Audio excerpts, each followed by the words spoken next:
कैसे भी सब लोग। मैं हरेंद्र भाटी आप सभी का स्वागत करता हूं बच्चों। सब लोग जल्दी से जुड़िए। प्यारे बच्चों, आज का जो हमारा टॉपिक है वो है मानव रोग है। और मतलब जो भी कवक से होते हैं, जीवाणु से होते हैं, प्रोटोजोआ से होते हैं, वायरस से होते हैं, और ऐसे रोगों को लेकर बात करने वाले हैं मेरे भाई। कोशिश करेंगे 5 मिनट में इस क्लास को यहाँ पर समाप्त करें, इस टॉपिक को आपके यहाँ पर समाप्त करें। आओ बिना देरी के तेजी से एक बार देख लेते हैं भाई। सवाल देखेंगे बच्चे, अगर मैं बात करूं जीवाणु जनित रोगों को लेकर बात करेंगे, जैसे आपका टाइफाइड है तो एक तो तरीके से साल्मोनेला टाइफी से होता है, दूषित भोजन और जल के कारण आप कह सकते हैं बच्चे। इसके कुछ लक्षण भी मैंने आपको यहाँ पर लिख दिए। तेज बुखार जैसे। निमोनिया है तो आप यहाँ पर स्टेटोकोकस निमोनिया कह सकते हैं, स्ट्रेप्टोकोकस निमोनिया, या हीमोफिलस इन्फ्लुएंजा आप यहाँ पर कह सकते हैं बच्चे। वाहक की बात करेंगे तो हवा में बूंदों द्वारा एक तरीके से क्या होती है, एक तरीके से मतलब खांसी कह सकते हैं, छींक कह सकते हैं भैया, है ना। इसी तरीके से टीबी टीबी आपके यहाँ पर देखो ट्यूबरक्लोसिस कह सकते हैं, माइकोबैक्टीरियम ट्यूबरक्लोसिस। ठीक है, इसमें भी आपका खांसी वगैरह आपके यहाँ पर हो सकती है। ठीक है, और यहीं पर जो है फेफड़ों का गंभीर संक्रमण लगातार आपके यहाँ पर खांसी कह सकते हैं भाई। बात करेंगे बच्चे हैजा को लेकर, ये भी जीवाणु जनित है, तो विब्रियो हैजा कह सकते हैं भैया, या विब्रियो कोलेरो कह सकते हैं बच्चे।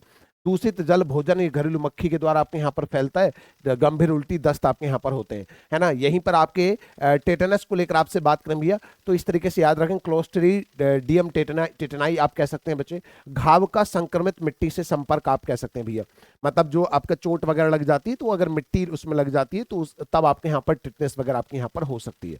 ठीक है, गोनेरिया और सिफिलिस को लेकर आप बात करेंगे तो नेशेरिया, गोनेरिया, ट्रेपोनेमा पैलिडम कह सकते हैं, मतलब नाम थोड़े से ऐसे लगते हैं कई बार, है ना। यौन संपर्क से आपके यहाँ पर ये हो सकता है।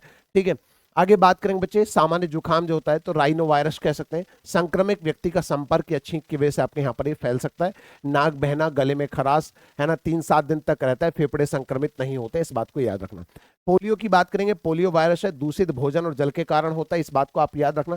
ठीक है, और वायरस आंतों में गुणन करता है, रक्त में मस्तिष्क तक पहुंचता है, रंगों पर लकवा भी आपके यहाँ पर पड़ जाता है।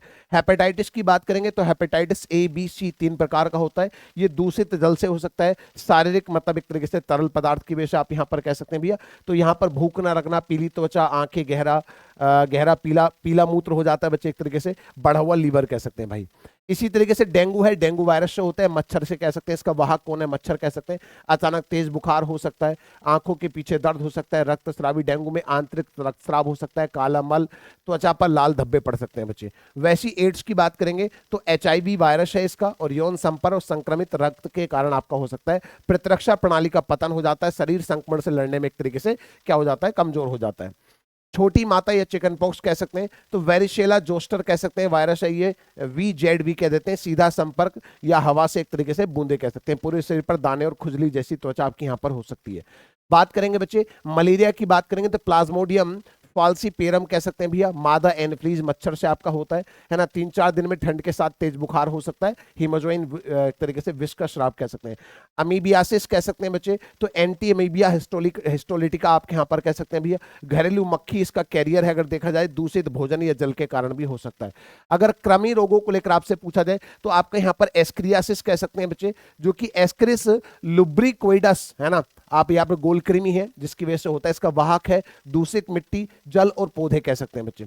यहीं पर फाइलेरियासिस की बात करेंगे बच्चे, तो वुचेरिया बैनक्राफ्टी, या इसे बोलते हैं बच्चे कौन सा, वुचेरिया मलाई बच्चे, इनके कारण बच्चे इसके रोगजनक है। और वाहक में बात करें तो मादा क्विलेक्स मच्छर कह सकते हैं इसका जो वाहक है। ठीक है, बाकी यहाँ पर एलिफेंटियासिस इसका लक्षण है, हाथी पांव कह सकते हैं, पैरों और अंगों की पुरानी सूजन कह सकते हैं, लसिका रुकावट कह सकते हैं बच्चे। अब कवक जनित रोग की बात करें तो दाद है, सबसे ज्यादा परीक्षा में पूछा जाता है। माइक्रोस्पोरम कह सकते हैं बच्चे, ट्राइकोफाइटन कह सकते हैं, एपिडर्मोफाइटन कह सकते हैं बच्चे। और मिट्टी से या संक्रमित व्यक्ति के तौलिया या कपड़ों से सीधे संपर्क के कारण आपके यहाँ पर दाद ही आपको हो सकते हैं, मतलब दूसरे की तौलिया वगैरह यूज नहीं करनी चाहिए। ठीक है, तो ये दाद के हैं बच्चे, रिंगवर्म या जैसे एक कवक रोग है, आपको ये भी पता होना चाहिए। ठीक है, कुल मिला के जितने भी संबंधित सारी चीजें थी, रोग जो मुख्यतः आपकी परीक्षा में बार बार पूछे आते हैं, कई बार तो सीधे सीधे यही पूछ लेता है कि ये विषाणु से होता है, ये बैक्टीरिया से होता है, कवक से होता है, कैसे होता है बच्चे। तो मेरे भाई आप लोग याद रखना, उम्मीद करता हूँ क्लास आपको अच्छी लगी, छोटे से मतलब कम समय में ज्यादा चीज आपको देने की मैं यहाँ पर क्या कर रहा हूँ, कोशिश कर रहा हूँ। बाकी आप चाहेंगे तो कुछ और वीडियो भी इस प्रकार की मैं बनाता रहूँ, अगर आपको क्लास अच्छी लगी हो, या और भी जो टॉपिक आप चाहते हैं, जिस टॉपिक पर इस प्रकार की वीडियो चाहते हैं आप मुझे बता सकते हैं, फिर इसके बाद में लंबी वीडियो भी आपके लिए लेकर आऊंगा। ठीक है, love you all, tata bye bye, take care, bye दोस्तों। और इसकी PDF आपको हरेंद्र GS एप्लीकेशन पर मिल जाएगी, हरेंद्र GS एप्लीकेशन डाउनलोड जरूर कर लेना। बाय बच्चों।